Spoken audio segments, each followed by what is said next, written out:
Hey, Plant Pals, Mike the Kitty Gardener, and today is a look at my outside garden. There is a beautiful zinnia and some basil and my little watermelon. Spruce a little teeny baby watermelon. And of course my marigolds. It's really exciting. This is the Snackin' Bell Pepper. It's got a couple on there. Haven't really done much or changed colors yet, so we'll see. And of course, marigold in front of it. As always, my monster marigolds. I might move some of those out. This is just regular plain jalapenos. They're doing great. I have no idea what that is. It's like 4-leaf clover or something that got stuck in that bag somehow. There is the Greek oregano and the lunchbox pepper. Or no, lunchbox pepper is coming up. There's just random flowers all throughout the back there. I'm really excited for it. I had a big rainstorm, just a deluge that came, so everything's wet. That wasn't me watering. That was the good water from the sky, which I'm grateful for.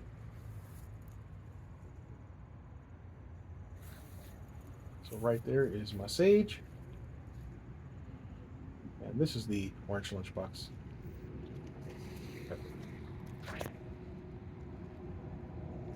And the nice thing is I've been randomly able to, as I've been cooking and grilling, I just go out and grab an onion out of one of the bags and chop it up. There is my Scotch bonnet. Tons of Scotch bonnets. I love that. Love that pepper. It's really cool. My peppermint keeps trying to go to flower, and so I'll pop the flowers off, and it'll keep the plant going. It smells great though. Oh, it smells so delicious. And it also hopefully keep the pest out. So it's me showing my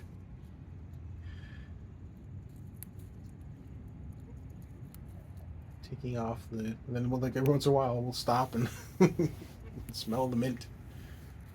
It's great. I mean, I could have put it in some tea or something, but I've got a ton of it.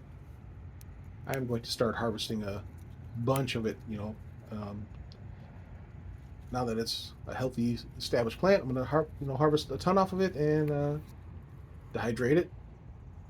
On my Keto raised bed, it rained so much that this Keto raised bed was flooded with water, so I had to open up the spigot to let the water out, and all the water was out, so I was able to push it back in, which is really handy. It's kind of a nice feature of that raised bed. Those are my strawberries. And people keep asking me what those covers are. They're just picnic table covers from the dollar store. Work really well. Keep the birds out, mostly. They have been able to steal some. There's my zucchini plant that has given me tons of great zucchini. Really enjoy that plant. Really likes that spot, so I'll kind of keep that in mind for next time. I pulled all the lettuce out of this bed here. There's like 2 zinnias in there, but yeah, I'm gonna plant something else in its place. These are my turnips. I've today pulled all the turnips out, and I'm gonna plant something else. I'm thinking I'm gonna plant some sugar beets before the fall. But yeah, that was the gift that kept on giving. Tons of turnips. I was really pleased with that. And there's Mr. or Mrs. B checking out the flowers there. And again, what I'm going to do is I'm going to take all of those, letting them completely dry out, and I'm going to save all these for seeds. I'm really happy with my rosemary. There is the no heat jalapenos. I probably won't grow that again. There is my, remember, for some reason, oh, gypsy peppers, that's right. Wife helped me out there. So there's some more tomato cuttings. That's the little pimento that's not doing much. Look at the Little bee caught my eye. So these are the fish peppers. This was again what cutting I took from it inside. I just cut off a piece of the plant, stuck in water, it rooted, and we have fish peppers. So if you live in a cold climate like I do, and you don't have time to grow peppers outside, just take a cutting. It worked great. So there's a couple different varieties of basil. They all look similar, but there's like cinnamon basil, Thai basil. There's a few basils that have the same similar flowers. I don't know what that is. I think it's a weed. I just kind of letting it grow to see if it was going to do anything. There was a Japanese beetle that flicked off, eating holes and everything. The nice thing about the zinnias is they've been attracted. They ate the zinnia leaves clean up, but they've been leaving some of the other stuff alone, which is great. So I'll kind of keep that in mind for next year. So yeah, I'm really happy with the fish peppers there. Looking through to see if we're starting to ripen up. Right, so we're moving on. Walking over, there is my. This is kind of like calling my one of my squash areas, like squash area A. Above it is the mini jalapenos. I harvested that squash today because I see the leaves were the vine was drying up. I didn't see any vine borers in the plant, but my wife's caught one today, so I was hoping that I wouldn't have vine borer issues in my area, but apparently it was not lucky. But I harvested the squash, so that's cool. And there are my little cucumbers. The little cucumber plant is on the opposite side, and it's just reaching over to that. See, that's a zucchini down there. This zucchini area has not been very productive. It's given me like 2 zucchinis, where the other one has given me like 8 or 9 zucchinis already. There's my kale. There's another mini jalapeno. The only problem with growing in baskets like this is they need more water than just even once a day. They're constantly drying out. These tomatoes are, I am not sure what variety this is. I was gifted this plant, or I know the one back here. These are the red beef, or the big beef, sorry. And then the ones that have the multiple nodes are the red beef steak tomatoes. So I got 2 varieties of red beef steak tomatoes, and there's parsley, and there's a little tomato cutting there, and every little tomato cutting I've stuck in there has started producing tomatoes. This is my Paul Robinson, and then behind it is the Campbell's. So here is those are the Paul Robinson.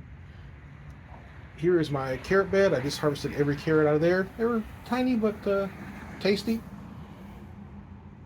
I was pretty happy with that. Again, I'm going to grow something else in that container for fall. Again, this is a pepper. This is a Sugar Rush peach. I doubt I'm going to get any peppers before the fall, and I'm not bringing any plants inside because I did that last summer and had aphids, so I won't be doing that again. This little onion, one of the walking onion heads just popped off and went across, probably a squirrel or a bird or something. So I was like, that's weird, and I stick it back in there, and we'll grow another walking onion before the fall comes. So there's a poor strawberry plant that's in between the 2 marigolds. See, I won't make that mistake again. I'll put marigolds in pots around the bed. Here's my chocolate sprinkle plant. Tomato, very excited for that. These caught the eye. I was like, what's this? I was like, what is this flower? And then I did my research because this thing was vining all over. I knew it was some kind of a pea, a bean, and it's a cowpea. So, never grown cowpeas before. This is just the pepper that I got from the store. Again, I doubt that I'll get any peppers off of it before fall, but you never know. It's free to me. And this is my turnips. I harvested all the turnips out of it. There's my okra. I'm harvesting okra. Not a fan. Sorry, okra people. So that's a cowpea there.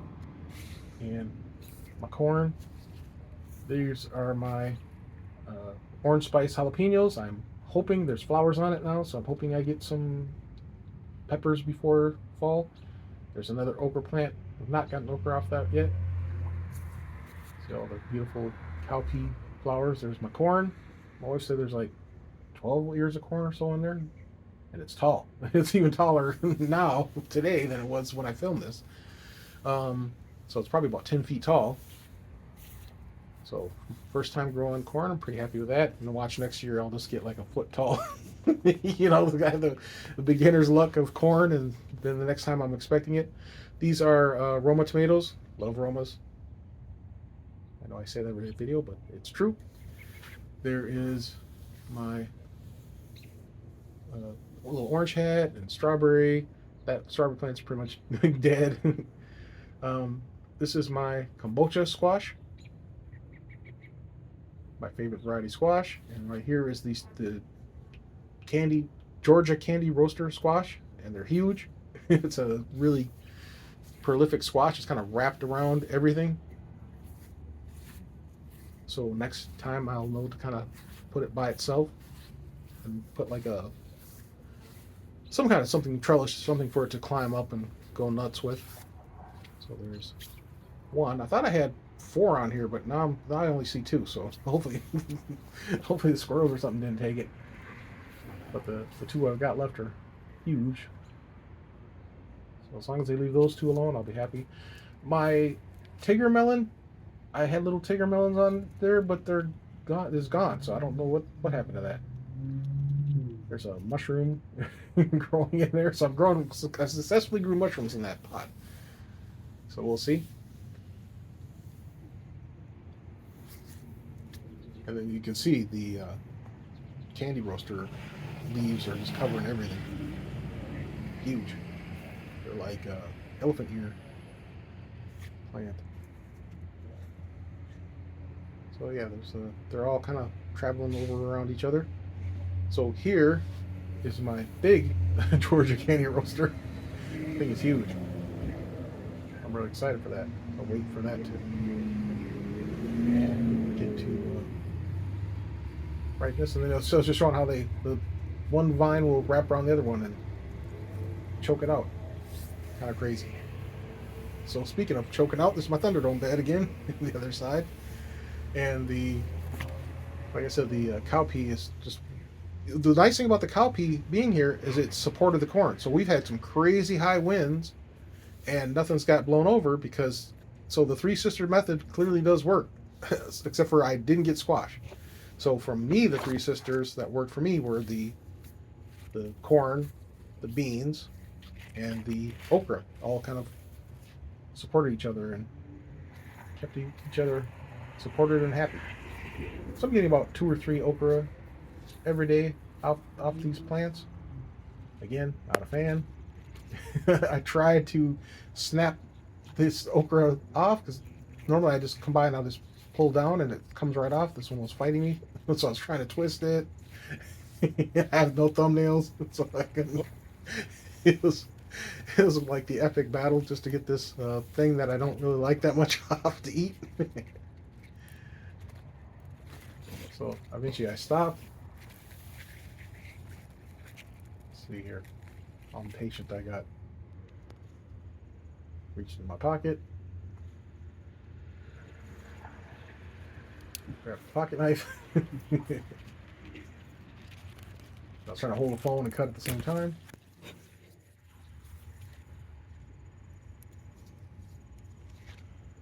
It's got beautiful flowers though.